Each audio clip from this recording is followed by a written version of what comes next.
আমাদের তরিকার মধ্যে মশহুর কথা, পাঁচটা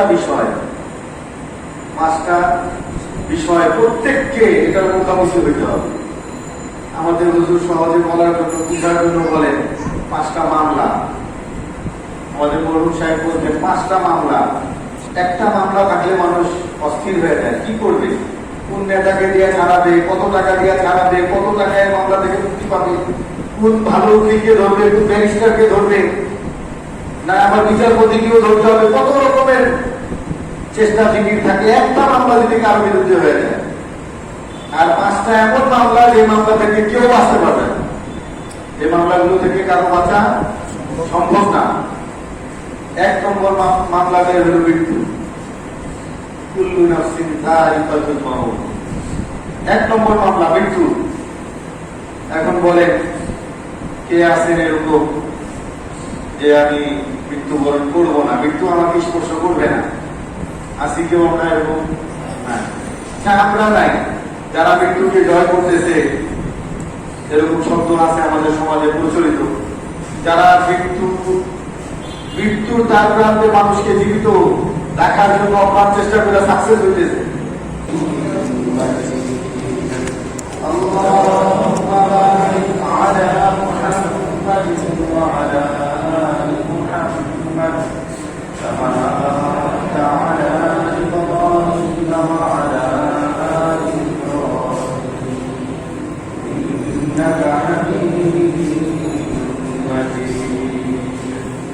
اللهم صل على محمد وعلى آل محمد كما صليت على إبراهيم وعلى آل إبراهيم إنك حميد مجيد.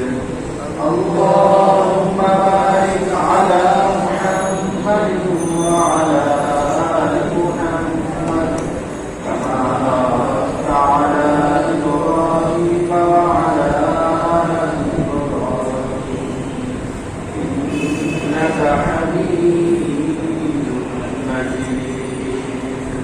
لا إله إلا الله، لا إله إلا الله، لا إله إلا الله، لا إله إلا الله، لا إله إلا الله، لا إله إلا الله، لا إله إلا الله، لا إله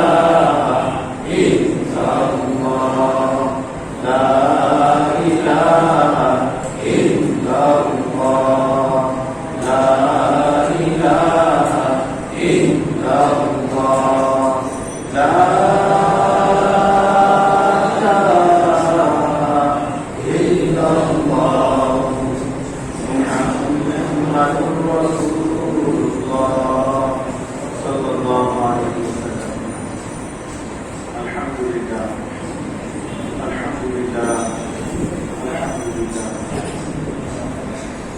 সমস্ত প্রশংসা সেই মহান আল্লাহ রাব্বুল আলামিনের জন্য, যে মহান আল্লাহ রাব্বুল আলামিন আমাদের প্রতি দয়া করে, মায়া করে আমাদেরকে তার হুকুম মাগরিবের নামাজ জামাতের সাথে আদায় করার তৌফিক দিলেন। আলহামদুলিল্লাহ। অনেক বড় মেহেরবানি আল্লাহ রাব্বুল আলামিনের। নামাজীদের মধ্য থেকে আরেকবার যাচাই বাছাই করে গুনাহ মাফ হয়ে যায় এমন একটা মজলিসে আমাদেরকে আবার পছন্দ করছেন। আলহামদুলিল্লাহ। এমন এক মজলিসে আল্লাহ তাআলা আমাদেরকে বসায় দিয়েছেন, এই মজলিসের নাম আমরা জানি না, যার কারণে দেখা যায় মন চাইলে আসি, মন না চাইলে আসি না, অমুকে আসলে আসি, না চাইলে আসি না, অমুকে না আসলে আসি না। এরকম এটার প্রতি আমাদের আলাদা কোনো মায়া জন্মায় না, ব্যক্তির প্রতি মায়া। অমুকে আসলে ভালো হবে, অমুক হুজুর আসলে ভালোভাবে কথা হবে, অনেক মানুষ হবে, অমুক পীর সাহেব আসলে অনেক মানুষ হবে। কিন্তু হালকা জিকিরের মজলিসটা এমন সেটার দাম আল্লাহ তাআলা নিজে দিয়েছেন। কুরআনের আয়াত আছে, ওয়ালা তাকুলিল লাযিনা ইয়াদউনা রাব্বাহুম বিল গাদাতি ওয়াল আশিয়্যি ইউরিদুনা ওয়াজহা। সূরা নামের এই আয়াত যখন নাযিল হয়েছে যে হে নবী, আপনি ওই সমস্ত লোকদের সাথে গিয়ে বসে যারা সকালে আর সন্ধ্যায় আল্লাহকে ডাকে। কি করে ডাকে? নিজের রবকে ডাকে। এই কথাটা আল্লাহ তাআলা ইচ্ছা করলে বলতে পারতেন, অনেক জায়গায় বলছেন যারা সকাল সন্ধ্যায় জিকির করে, তোমরা সকাল সন্ধ্যায় জিকির করো। তো জিকিরের অনেক অর্থ মানুষ বাহির করে, জিকিরের অনেক অর্থ। নামাজ পড়ছে এটাও জিকির, আর সবচেয়ে বড় জিকির নামাজ। কোরআন তিলাওয়াত এটাও জিকির, জিহাদ এটাও জিকির, দান সদকা এটাও জিকির, দাওয়াত এটাও জিকির, খেদমত এটাও জিকির। তো আসলে সবই জিকির। তো আল্লাহ তাআলা জানেন যে আমাদের আগে এরকম মানুষ হবে, যখন জিকিরের প্রসঙ্গ আসবে তো এটাকে বিভিন্ন অর্থে নিয়ে আমি জিকির করি এটা প্রমাণ করে দেব। এই জন্য আল্লাহ তাআলা বলেন, আপনি তাদের দলে গিয়ে বসেন, তাদের কাছে যান, তাদেরকে খুঁজেন যারা সকাল সন্ধ্যায় তাদের রবকে ডাকে। এবার রবকে ডাকতে হইলে জিকিরের একটা অর্থ হলো স্মরণ। কেউ মনে মনে স্মরণ করলো তাও জিকির, কেউ মুখে স্মরণ করলো তাও জিকির, কেউ নাম ধরে জিকির করলো তাও স্মরণ, কেউ নামাজ পড়লো তাও আল্লাহকে স্মরণ করলো, কেউ ওজনে ঠিক দিল সেও আল্লাহকে স্মরণ করলো, কেউ কাউকে ধোঁকা দিল না সেও আল্লাহকে স্মরণ করলো। এইখানে আল্লাহ তাআলা ডাক দেওয়ার কথা বলছেন, যারা নিজের রবকে ডাকে। এখন ডাকা শব্দটা আমাদের সচরাচর, আমার নাম ইব্রাহিম, আমাকে ডাকতে হইলে মিকাইল বলে ডাকতে হবে, আমাকে ডাকতে হইলে আমার নাম ধরে ডাকতে হবে। অথবা আমার ছোট ভাইরা আমাকে ভাই বলে ডাকবে, আমার বড়রা আমাকে নাম ধরে ডাকবে, অথবা অমুকের বাপ বলে ডাকবে, অথবা একটা শনাক্তকরণ চিহ্ন যার নামের সাথে এরকম অনেকের আছে। এই হাফেজ সাহেব, এই ইমাম সাহেব ডাকে না ঘটে, হুজুর, এই বড় ভাই, নেতা, এভাবে একজন আরেকজনকে ডাকে। এটা হয় তার নাম ধরে ডাকবে, আর না হলে তার উপনাম, তার উপাধি, তার পদবি দিয়ে ডাকবে। এটা তো নিয়ম।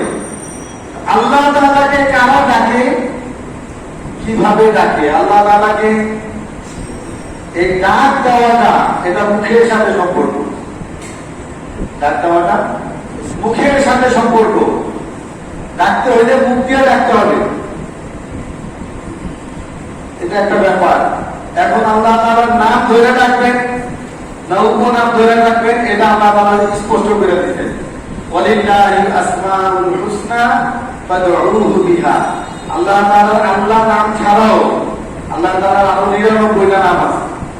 আল্লাহ তাআলার 99টা নাম আছে। আল্লাহ তাআলা বলেন, আমার সুন্দর সুন্দর নাম আছে, তোমরা আমাকে ওই সমস্ত নাম ধরে ডাকো। ফাদউহু বিহা। এখানেও আল্লাহ তাআলা ডাকার কথা বলছেন, জিকির বলেন না। কারণ জিকির বললে তো আবার নামাজ আসবে, জিহাদ আসবে, দাওয়াত আসবে, খেদমত আসবে, অনেক কিছু এসে যাবে। আল্লাহ তাআলা এখানেও বলছেন, ওয়ালিল্লাহিল আসমাউল হুসনা ফাদউহু বিহা। আমার সুন্দর সুন্দর আল্লাহ তাআলা নিশ্চয়ই আল্লাহ তাআলার সুন্দর সুন্দর নাম আছে, তোমরা ওইটা ধরে ডাকো। আল্লাহ তাআলার সুন্দর সুন্দর নাম ধরে ডাকো। এখন যারা আল্লাহ তাআলার সুন্দর সুন্দর নাম ধরে ডাকে তারা কোথায়? আল্লাহ নবী সাল্লাল্লাহু আলাইহি ওয়াসাল্লাম চিন্তিত হইলেন, অস্থির হইলেন, ঘর থেকে বাইরে হয়ে। এমন দল কোথায় আছে যারা আল্লাহকে ডাকতেছে? এমন দল কোথায় আছে যারা আল্লাহকে ডাকতেছে? কোথায় পাবো?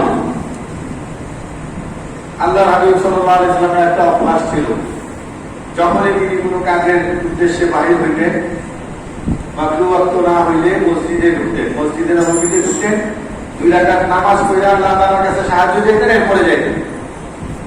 অভ্যাস মতো ওযু করে বাইরে হইছেন, মসজিদে নববীতে ঢুকছেন। মসজিদে নববীতে ঢুকতেই কানে আওয়াজ আসছে, জিকির হচ্ছে, লা ইলাহা ইল্লাল্লাহ, লা ইলাহা ইল্লাল্লাহ, লা ইলাহা ইল্লাল্লাহ, লা ইলাহা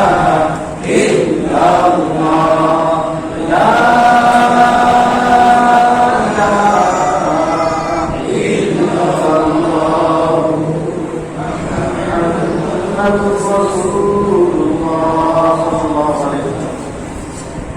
আল্লাহ নবী সাল্লাল্লাহু আলাইহি ওয়াসাল্লাম আল্লাহ তাআলার শুকরিয়া আদায় করলেন যে আমি যে দলকে তালাশ করতেছি, আল্লাহ তাআলা যে দলকে তালাশ করতে বলছেন, যে দলের সাথে বসতে বলছেন, সেই দল তো আমার মসজিদেই আছে। তিনি গিয়া চুপি চুপি এখানে জিকিরে শামিল হয়ে গেলেন।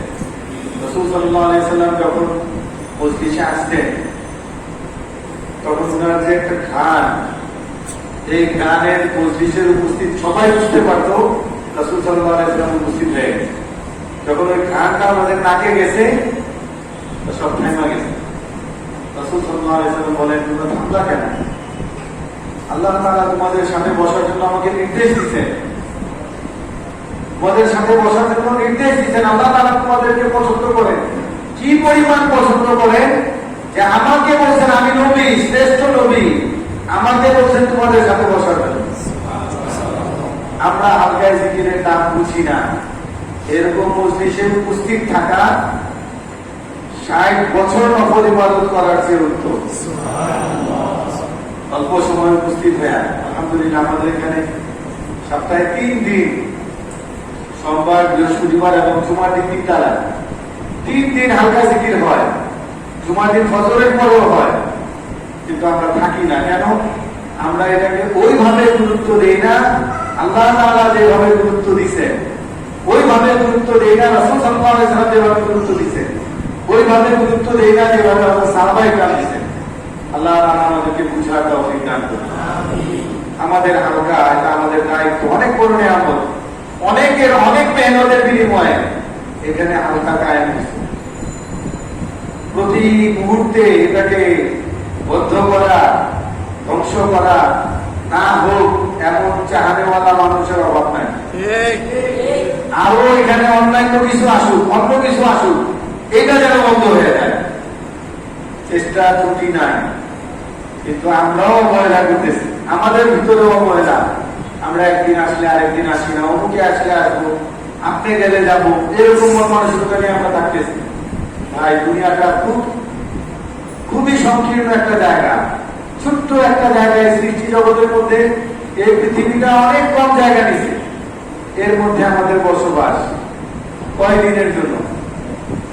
আজকে আসি, কালকে, আজকে যদি মৃত্যু হয় কালকে সময় কোথায় থাকবে? সাধারণ নিয়মে কবরেই থাকবে। আর এখন যে অবস্থা চলতেছে গত ১.৫ বছর যাবত, মরলে যত তাড়াতাড়ি পারে, একটা সুন্নতের উপর আমল খুব জোর ভাবে হইতেছে, যত তাড়াতাড়ি পারো কবর দাও, কারো খবর দেওয়ার দরকার নাই, কবর দেওয়া একটা সুন্নত, একটা সুন্নত আমরা পালন করি না, আল্লাহ তাআলা পালন করায় দিচ্ছে। এমনকি নিজের সন্তানকে সামনে আসতে দিতেছে না, মা বাবাকে দেখতে দিতেছে না, নিয়ে কবর দিয়ে দিতেছে। এমন একটা অবস্থার মধ্যে পৌঁছে আল্লাহ তাআলা সবাইকে হেফাজত করুন। আমরা সবাই আল্লাহ তাআলার কাছে স্বাভাবিক মৃত্যুটাই চাই।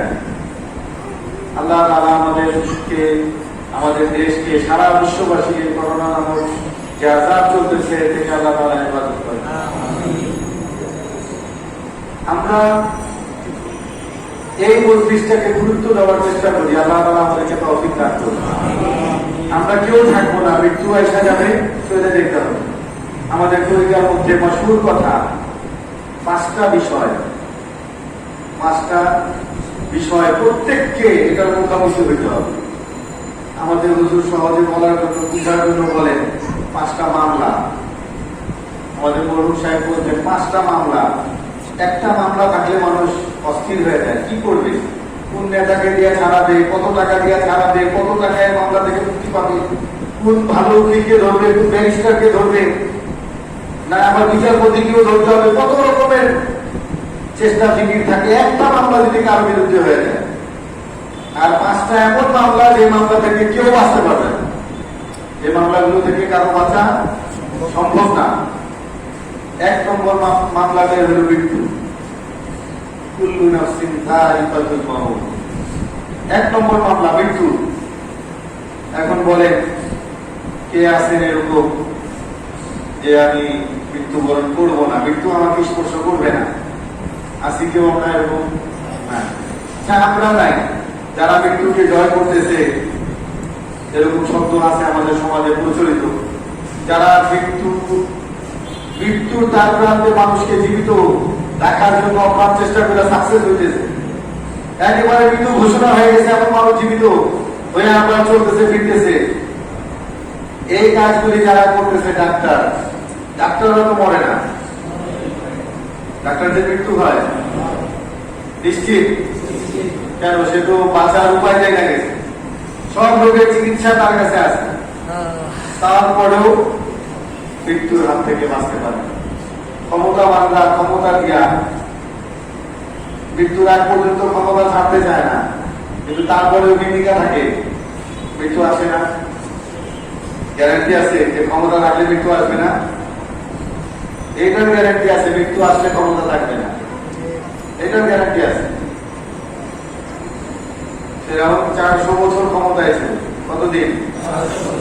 একদিন জ্বর আসে নাই, মাথা ব্যথা হয় নাই, শরীর ব্যথা করে নাই, সর্দি কাশি হয় নাই, একদিন হয় নাই। কয় বছরে?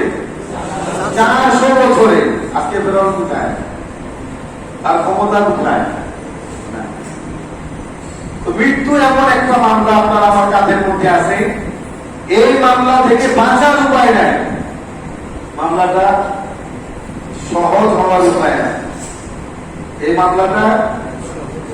মামলা হয়ে গেছে। মৃত্যু দুনিয়াতে আসার সাথে সাথে আমাদের সেলিম ভাই, ওনার সন্তান গত সপ্তাহে ওনার সন্তান হয়েছে, কয়েক মিনিটের মধ্যে চলে গেছে, মারা গেছে। কোন বাবা চায় যে তার সন্তান চলে যায়, কি বলেন? আল্লাহ তাআলা ওনাকে সালিহিন নেককার সন্তানের দ্বারা ওনার অন্তরকে ভরপুর করে দেন। আমিন। ছোট বাচ্চা যখন মারা যায়, মা বাবার এই দোয়া করার সুযোগ নাই যে আমার বাচ্চাদের মাফ করে দেন। নাবালিগ যারা মারা যায় তাদের জন্য এই দোয়া করার সুযোগ নাই। আমরা যেমন বড়রা মারা গেলে দোয়া করি, আল্লাহুম্মা গফিরলি হাইয়িনা, আল্লাহ মাফ করে দেন যারা বেঁচে আছে, ওয়াইয়িনা যে মরে গেছে, যারা মরে গেছে তাদেরকে মাফ করে দেন, এভাবে আমরা বলি। ওয়াশাহিদিনা যারা উপস্থিত আছে তাদেরকে মাফ করে দেন, ওয়াগাইবিনা যারা উপস্থিত নাই তাদেরকে মাফ করে দেন, ওয়াজাকারিনা যারা পুরুষ তাদেরকে মাফ করে দেন, ওয়ানসানা যারা মহিলা তাদেরকেও মাফ করে দেন। এবং দোয়া করি আমরা বড়দের জন্য, বাচ্চাদের জন্য করি কি, আল্লাহুম্মা জাআলহু লানা, আল্লাহ আমাকে দেন যেটা নিয়ে গেছেন আর বিনিময়, যেটা নিয়ে গেছেন তার বিনিময়, তার পুরস্কার, এটা আমাকে দেন। ওই বাচ্চা তো নিষ্পাপ, এখন মা বাবার উসিলা, ওই বাচ্চাকে উসিলা দিয়ে মাফ চাওয়া, মা বাবার মাফ চাওয়া, আত্মীয় স্বজনের মাফ চাওয়া, ওই বাচ্চাকে উসিলা করে, কারণ তার গুনাহ নাই। আল্লাহ তাআলা আমাদের ছেলে ভাইকে আবারও দোয়া করতেছি, আল্লাহ তাআলা তাকে তার দিদিকে সুস্থতার সাথে ধৈর্য ধারণের তৌফিক দান করেন এবং নেক সন্তানের দ্বারা ওনাদের দিলকে ভরপুর করে দেন। এরকম যারা নিঃসন্তান আছেন প্রত্যেককে আল্লাহ তাআলা সন্তান দান করেন, নেক সন্তান দান করেন। যাদের মেয়ে আছে ছেলে নেই, আল্লাহ তাআলা তাদেরকে ছেলে দান করেন। যাদের ছেলে আছে মেয়ে নাই, আল্লাহ তাআলা তাদেরকে মেয়ে দান করেন। যারা বিবাহযোগ্য আছে আল্লাহ তাআলা তাদেরকে উত্তম সাথী দান করেন। আমরা দোয়া করি দুনিয়ায় এগুলো হাজত আমাদের আল্লাহ তাআলা দিয়ে দিয়েছেন, এত কিছুর পরেও মৃত্যু সুনিশ্চিত, বাঁচার উপায়, মৃত্যুর হাত থেকে কেউ বাঁচতে পারবে না। আল্লাহ তাআলা বলেন, ইযা জাআ আজালুহুম ফালা ইস্তাখিরুনা সাআতাও ওয়ালা ইস্তাকদিমুন, যখন যার টাকা এসে যাবে এক মুহূর্ত আগে হওয়ার সুযোগ নাই। আজরাইল এই কাম করবেন না, আর এক মুহূর্ত পরে হওয়ারও সুযোগ নাই, এই সুযোগ আজরাইল দিবেন না। সাদ্দাদের কথা আছে, তার অনেক আশা ছিল, আল্লাহ তাআলা অনেক সম্পদ দিছিলেন, আবার জ্ঞানও দিছিলেন। সম্পদও দিছেন, জ্ঞানও দিছেন। মানুষ কথায় কথায় কেউ ভালো হইলে তাকে বলে বাঘের বাচ্চা, বলে না? ওইটা আসলে বাঘের বাচ্চা ছিল, বাঘের দুধ খায়া বড় হয়েছে, অনেক লম্বা কাহিনী। হযরত মুসা আলাইহিস সালাম জিজ্ঞাসা করছিলেন আজরাইল আলাইহিস সালাম, তুমি কি কখনো কারো জান কবজের সময় কষ্ট পাইছো? জান কবজ করার সময় কষ্ট পাইছো, এরকম ঘটনা তোমার জীবনে ঘটছে কিনা? তো বলছে জীবনে 2 বার ঘটছে। কয়বার? দুইবার ঘুরছে। একবার এক জাহাজ ডুবি হয়েছে, বড় বজরা, তৎকালীন সময়ে যে বড় নৌকা জাহাজ ছিল, সাগরে চলতো, সাগরে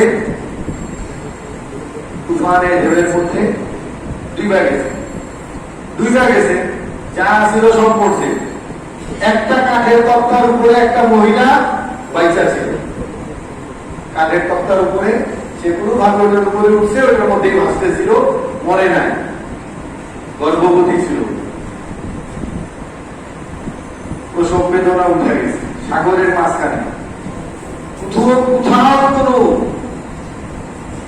সীমানা দেখা যায় না, এমন জায়গায় প্রসব বেদনা উঠছে, প্রসব হয়েছে। আল্লাহ তাআলা আমাকে হুকুম করছেন, মাকে কবজ করো। তাকে তিনি বলেন যে যদি সবার সাথে এটা তো কবজ করার হুকুম থাকতো তো ভালো হইল। এখন মাত্র বাচ্চাটা ভূমিষ্ঠ হয়েছে, আর এখনই তাকে যান কবজ করার জন্য হুকুম দেওয়া হচ্ছে। কষ্ট লাগছিল। আরেকবার কষ্ট লাগছিল, সাদ্দাত যখন জান্নাতে ঢুকবে, তার বানানো জান্নাত, এটার ভিতরে ঢুকবে, সে তার মেধা দিয়া এবং তৎকালীন সময়ে বড় বড় মেধাবীদেরকে, জ্ঞানী বিজ্ঞানীদেরকে একত্রিত করে সে তাওরাত জবুরের মধ্যে যে সমস্ত বর্ণনা ছিল জান্নাতের, ওই বর্ণনা অনুযায়ী সে একটা বিশাল এরিয়া নিয়ে, এখন যেমন ইপিজেড করে, বিভিন্ন জন তৈরি করে, বিভিন্ন সরকার বিভিন্ন দেশে এখনো আছে, তো সে এরকম জান্নাতের জন্য একটা বিশাল এরিয়া নিয়ে জান্নাত বানাবে, জান্নাতের মতো কইরা মহল বানাবে, যেরকম কিতাবে পাইছে, সব তার পরিকল্পনা মতো হয়েছে। অনেক লম্বা কাহিনী। পায়ের নিচ দিয়া যখন হাইটা যাবে ঝর্ণা, ঝর্ণার উপর দিয়ে হাইটা যাবে, গ্লাস লাগাই নিচে দিয়ে ঝর্ণা প্রবাহিত, আর উপর দিয়ে হাইটা যাবে জান্নাতে। পায়ের নিচে দুইটা নহর থাকবে, আছে সব, সে যা যা পাইছে এভাবে করছে, করার পরে এখন জান্নাতের হুর করতে গেছে, জান্নাতে হুর লাগবে না, কীটমাত্র পাওয়া যায়, ছোট ছোট বাচ্চা দিয়ে দিচ্ছে, এখন হুর পাবে কোথায়?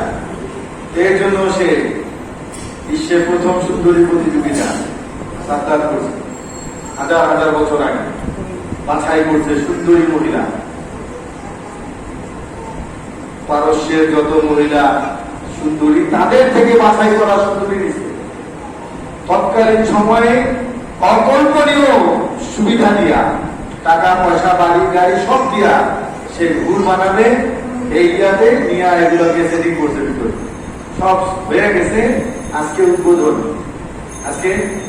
উদ্বোধন একেবারে বিশাল বাহিনী নিয়ে যাইতেছে, তার সেই প্রথম ঢুকবে, ঘুর রেডি, ওইখানে সব রেডি, গেটে মানুষ আছে, সে ঢুকবে পূর্ণ প্রস্তুতির সাথে, রাজকীয় হাতে ঢুকতেছে। দুই দিকে ঘোড়ায়, হাতিতে, পায়ে পতাকা নিয়ে, ফুল নিয়ে মানুষ অপেক্ষা করতেছে, সে আসবে, ঢুকবে, তাকে ফুল মারতেছে।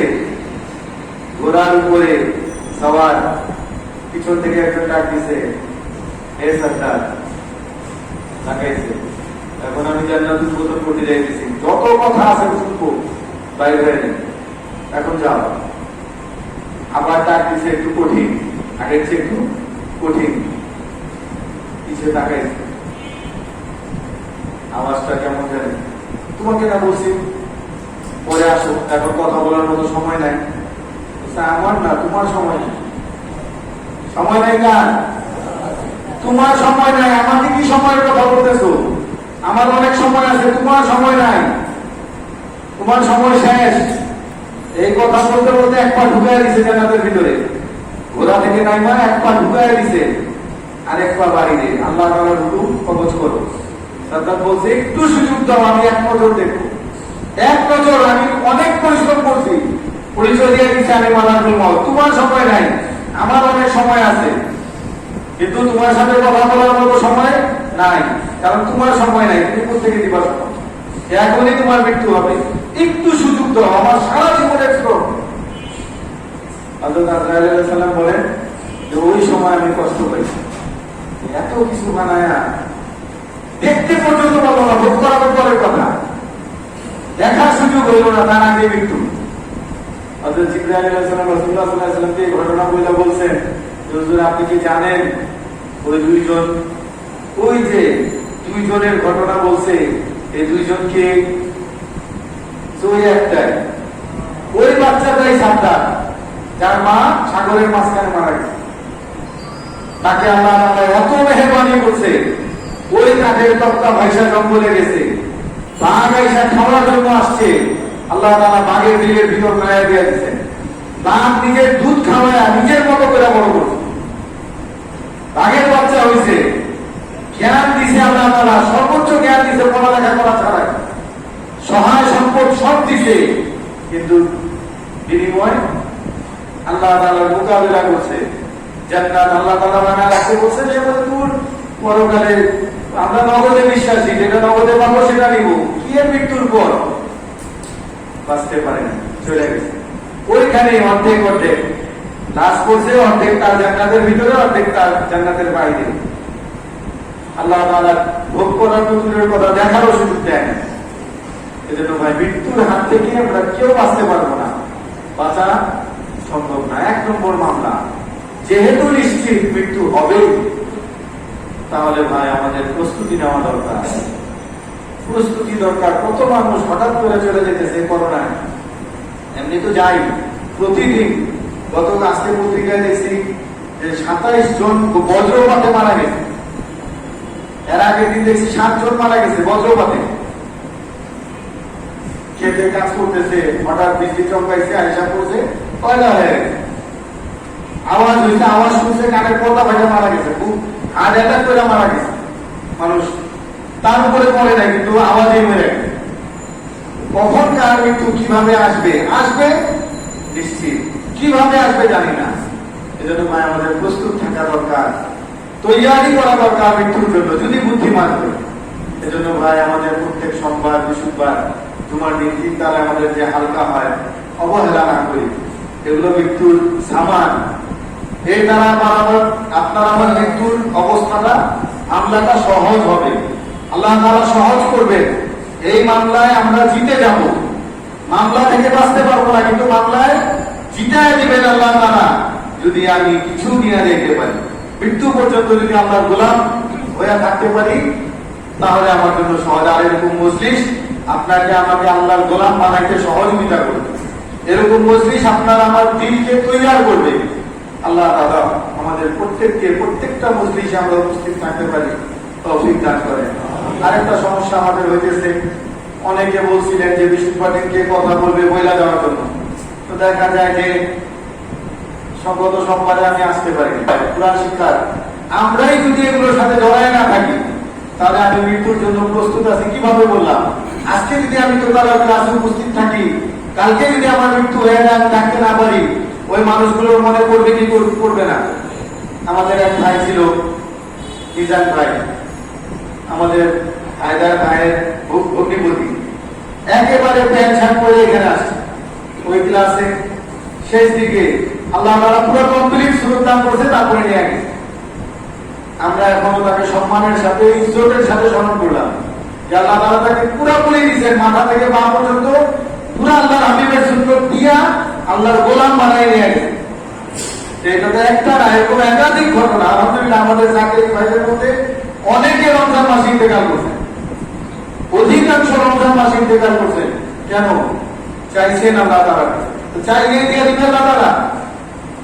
ওইভাবে ওই অবস্থায় গেছে, ওই আল্লাহ তাআলা ওগুলো কবুল করছেন। আল্লাহ তাআলা আমাদেরকে বুঝার তৌফিক দান করেন। ছাইরা না, এগুলোকে অবহেলা না করি। আমার অবহেলার কারণে একটা জিনিস, আমার দুশ্মনীর কারণে, আমার খারাপ মন মানসিকতার কারণে একটা জিনিসের ক্ষতি হয়ে যাবে, এটা যেন না হয়। এজন্য ভাই আমি আপনাদের হাতে পায়ে ধরে অনুরোধ করবো, যারা থাকবে, আমি কাউকে বাধ্য করতে পারি না, মানুষের কাজ আছে, প্রয়োজন আছে। একজনের নাম বললাম, সে আসে না, আরেকজনের নাম বলছি, সেও আসে না, তাহলে কি হাঁটা বন্ধ? এজন্য ভাই আপনাদের হাতে পায়ে ধরে অনুরোধ করবো, নিজেদের মধ্যে মিল মোহাম্মদের সাথে যে বলুন, আল্লাহ তাআলা যাকে দিয়া খুশি দিনের কাজ করাবে, এটা আল্লাহর ইচ্ছা।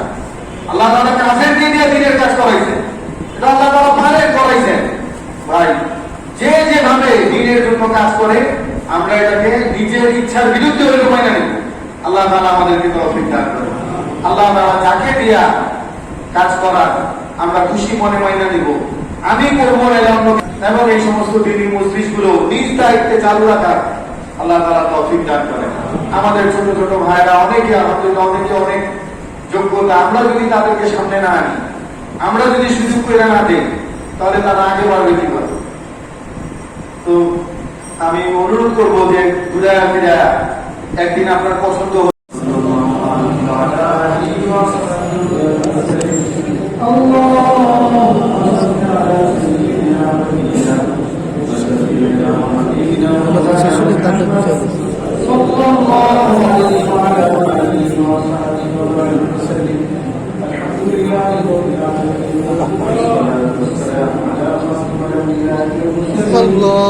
سيدنا محمد وعلى آله وصحبه أجمعين رب ارحمهما كما ربياني صغيرا اللهم اغفر للمؤمنين والمؤمنات اللهم إني أعوذ بك من البرص والجنون والجذام ومن سيئ الأسقام ومن ذكرت সারা জীবনের বিলম্বের সামনে নিয়ে আপনার দরবারে হাত ধরেছি। উনার দিকে তাকাইলে জাহান্নাম ছাড়া কিছু নাই। আপনার রহমতের দিকে তাকায় আপনি আমাদেরকে মাফ করে দেন। আমাদের আপনার ভাই বোন স্ত্রী ছেলে মেয়ে জীবিত মৃত সমস্ত মুসলমানদেরকে মাফ করে দেন। ভাই তার এক আত্মীয় ইন্তেকাল করছে, দোয়া চাইছে। বাবুদ আমাদের বিরাট ভাই তার ইন্তেকাল করছে, দোয়া চাইছে।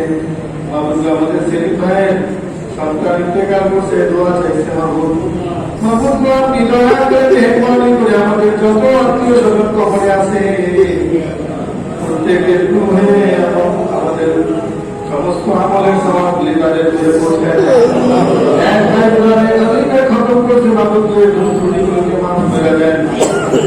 সওয়াবকে আপনার শান অনুযায়ী করায় আপনার হাবিব রওজায় পৌঁছায় দেন। আমাদের যত মৃত মুর্তাকার আছে প্রত্যেকের রূহে সওয়াব পৌঁছায় দেন। থেকে নিয়ে আজ পর্যন্ত যত মুসলমান নরনারী কবরে গেছে প্রত্যেকের রূহে সওয়াব পৌঁছায় দেন। খাস করে আমরা যারা হাত উঠাইছি, আমাদের মা বাবা দাদা দাদি ছেলে মেয়ে আত্মীয় স্বজন পাড়ার প্রতিবেশী আমাদের যত জাতির ভাই, আমাদের যত মুরব্বী, আমাদের যত অন্ধকার কবরে আছে প্রত্যেকের রূহে সওয়াব পৌঁছায় দেন। প্রত্যেকের কবরকে জান্নাতুল ফিরদাউসের টুকরা বানায় দেন। আমাদের প্রত্যেকের নাজাতের উসিলা বানায় দেন। যতদিন দুনিয়াতে রাখেন আপনার মুখাপে কি বানায়, আপনার গোলাম বানায় রাখেন। হওয়ার আগে ইমানের সাথে ইসলামের সাথে আপনার গোলাম বানায়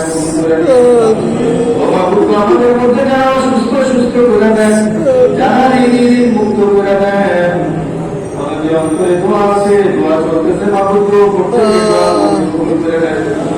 তার কি পেরেশানি আছে আপনি জানেন মাহবুব। দেশের পরিস্থিতি, বিশ্বের পরিস্থিতির মধ্যে মাহবুব করোনার মধ্যে আবার আমার বৃষ্টি ছিল, আবার অতিবৃষ্টি। মাহবুব সব থেকে আমরা বিপদে চলে গেছি। মাহবুব সামনে বন্যা হয় কিনা আমরা জানি না, আপনি জানেন। সমস্ত খারাপি থেকে হেফাজত করে রাখেন, সব ধরনের খারাপি থেকে হেফাজত করে রাখেন। মাহবুব আপনি ছাড়া আমাদের কোনো মাহবুব নাই। আপনি দয়া করে মেহেরবানি করে আসমানি গজব আসমানে উঠায় নেন, জমিনি গজব জমিনের মধ্যে নামায় দেন। আপনার সমস্ত মাহবুব সমস্ত গজব আযাব থেকে আমাদেরকে হেফাজত করে নেন। আমাদেরকে যেভাবে চললে আপনি খুশি হন সেভাবে চলার তৌফিক দেন। আমাদের গুনাহের কারণে আযাব আসতেছে, খারাপি আসতেছে, আমরা তওবা করতেছি আর গুনাহ করব না, আমাদেরকে মাফ করে দেন। প্রত্যেকের দিলে দিকে তাকায় প্রত্যেকের দোয়া কবুল করে দেন। প্রত্যেকের পরিবারে শান্তি সচ্ছলতার ফয়সালা করে দেন। ইমানদারি আমানতদারি ফয়সালা করে দেন। প্রত্যেকের সন্তানদেরকে কবুল করে দেন। আমাদের মধ্যে আমাদের পরিবারের মধ্যে যারা বিবাহ আছে তাদের জন্য বন্দোবস্ত করে দেন। আপনি ছাড়া আমাদের কোনো মাহবুব নাই, যারা বেকার আছে তাদের জন্য উত্তম কর্মসংস্থানের ব্যবস্থা করে দেন।